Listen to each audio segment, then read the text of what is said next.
donc le 31 janvier 2024.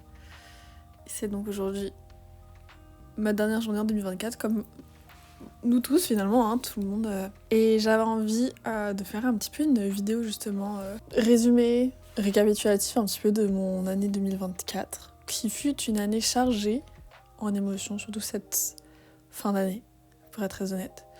Déjà, il me reste un objectif de cette année 2024.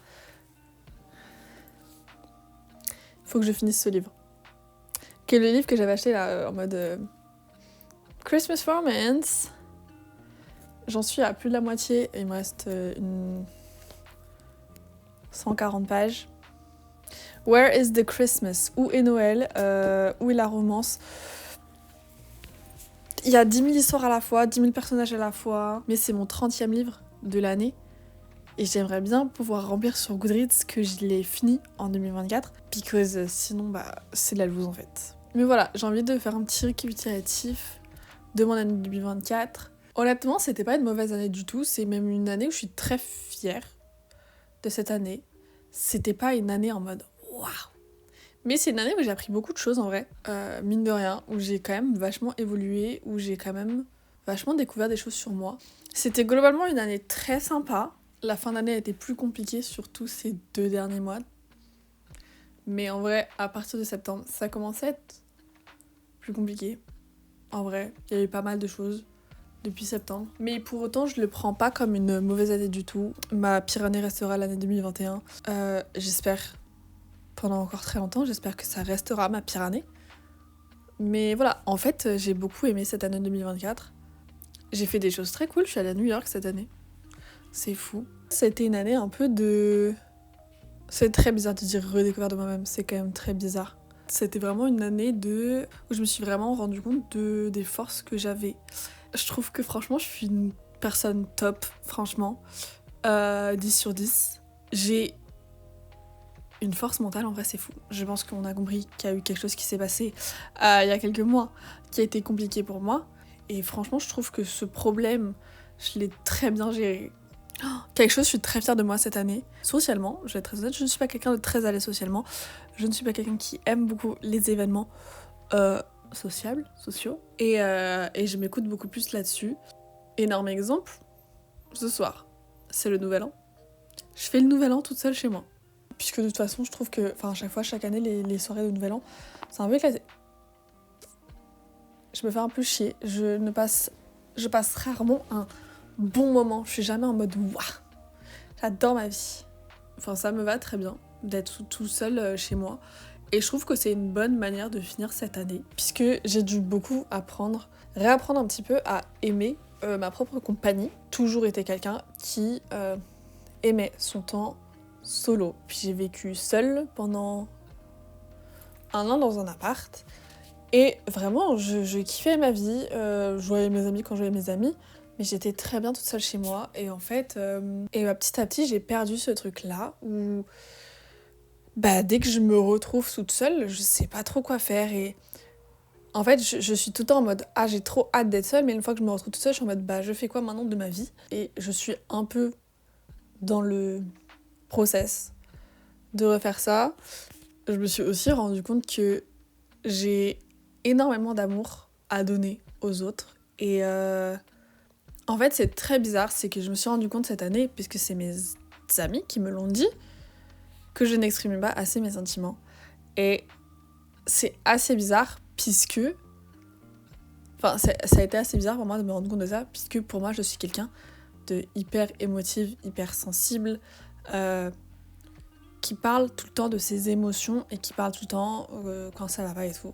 Et en fait, je me suis rendu compte que auprès de mes potes, pas tant que ça. Et en fait, non. En fait, je ne le fais pas. En fait, je ne le fais plus parce que, en fait, je pense que quand j'étais petite, je le faisais beaucoup. Et pas forcément avec les bonnes personnes. Et du coup, depuis, en fait, je me suis rendu compte que je parle plus trop.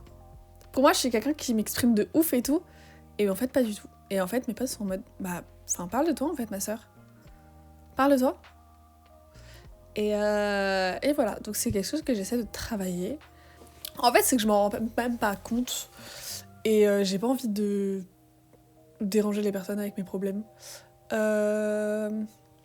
J'ai pas envie que les gens se disent, enfin c'est bon, tu parles tout le temps de toi. Du coup, je ne parle pas de moi en fait. Enfin bref, je suis pas quelqu'un qui... Enfin, j'ai arrêté ça un peu. L'année dernière, j'ai pris vraiment 0 résolution. Je m'étais fait juste une petite note en mode des trucs que j'ai envie de tester ou des musiques que j'ai envie de plus écouter. Je n'ai pas fait de résolution. Je me suis pas posée en mode quels sont mes objectifs de l'année. Là, j'arrive à cette fin d'année 2024 et donc début d'année 2025. Et j'ai pas en soi des résolutions en mode à partir de 2025 je fais ça. Mais j'ai des objectifs en fait qui me tournent en tête depuis quelques temps et qui je pense il est temps que je les mette en place. J'aimerais notamment devenir une meilleure texteuse. Bah, en fait, c'est que je me rends compte là ces derniers temps, je deviens très très mauvaise à répondre aux messages. C'est-à-dire que je vois les notifications et je suis en mode je répondrai plus tard et je me rends compte que... Enfin, je sais pas, j'ai une flemme ou j'ai presque une peur de répondre et tout. Et je suis en mode... Je pense que je réfléchis un peu trop à ce que je devrais répondre mais si je réponds, les gens ils vont penser ça. Mais du coup, si je réponds pas, les gens pensent que je suis une connasse et que je réponds juste pas. Donc c'est con. Mais ouais, je réponds pas. Enfin, j'ai beaucoup de mal à répondre aux messages maintenant. Mais quelque chose dont je suis très fière aussi cette année, c'est mon rythme YouTube. Mon rythme YouTube. Je me suis dit, à un moment, j'ai dit, ok, maintenant je fais des vidéos toutes les 2 semaines. Et je l'ai tenu. Il y a une semaine où j'ai eu 3 semaines entre 2 vidéos. Mais sinon, globalement, je l'ai très très bien tenu. Et je suis très contente de ça. Au départ, en fait, je voulais faire 2 vidéos par semaine et faire des réels aussi sur Instagram. Ce que je n'ai pas fait. J'ai fait un réel. Mais maintenant que je suis bien dans le rythme, que je suis bien calée, que je trouve que j'y arrive très bien, que je prends mon rythme, que voilà. Et je pense qu'il est temps que je fasse des réels sur Instagram, que je me lance sur Instagram et que je devienne vraiment une content creator. En gros, à peu près la même chose que ce que je fais sur YouTube, mais en format vertical et en format beaucoup plus court. Comme ça, je me dis ce qui pourrait être pas mal, c'est de faire 1 ou 2 réels par semaine. Suivez-moi sur Instagram pour découvrir si je le fais ou pas. Globalement, je suis très fière de cette année 2024, très fière de moi-même, très fière de la personne que je suis, de la personne que je deviens, la personne en laquelle j'évolue. Sur ce, je pense que j'ai envie d'aller faire des crêpes. Parce que ça, c'est quelque chose que j'ai beaucoup fait en 2024 et ça ne va pas s'arrêter. En 2024, je vais continuer de faire des crêpes en 2025 aussi. Surtout que j'ai une nouvelle crêpière. Alors, allons faire des crêpes. Je suis trop fan des crêpes. Voilà, mon top 1 des choses en 2024, les crêpes.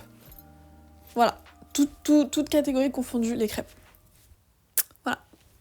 Donc, à me faire des crêpes.